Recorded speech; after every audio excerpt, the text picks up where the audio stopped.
ஒரு மனிதன் ஒரு பொய் சொன்னால் அம்மனிதனை தாங்கியிருக்கின்ற பூமாதேவிக்கு 1 டன் 1000 கிலோ எடை கூடுமாம். நம் கர்ம வினையின் பயனாக பல ஆயிரம் மடங்கு பழு உள்ளவர்களாக கர்ம மூட்டைகளை சுமந்து வாழ்ந்து கொண்டிருக்கின்றோம். அவரவர் கர்ம வினைப்படியே பூமாதேவிக்கு நம்முடைய பாரம் நிர்ணயிக்கப்படுகின்றது. அதனால்தான் பெரியவர்கள் திட்டும்போது பூமிக்கு பாரமாய் இருக்கின்றாயே என்று திட்டுவார்கள்.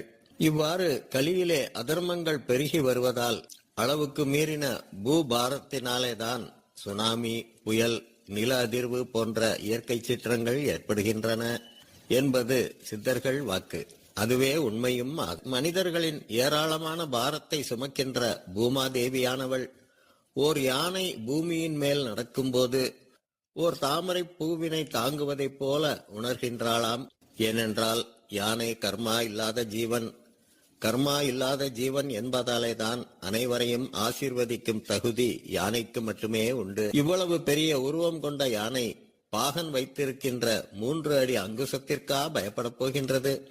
தன்னுடைய சாத்வீக குணத்தாலே மனிதனுக்கு அடங்கி நடப்பது போலே புலன்களை அடக்கி வாழ்கின்றது யானை குலம். ஏறத்தாழ 4 டன் 4000 கிலோ எடையுள்ள யானை பூமியில் நடந்தால் தாமரை பூவினை தாங்குவதாக மகிழ்கின்றாளாம் பூமாதேவி.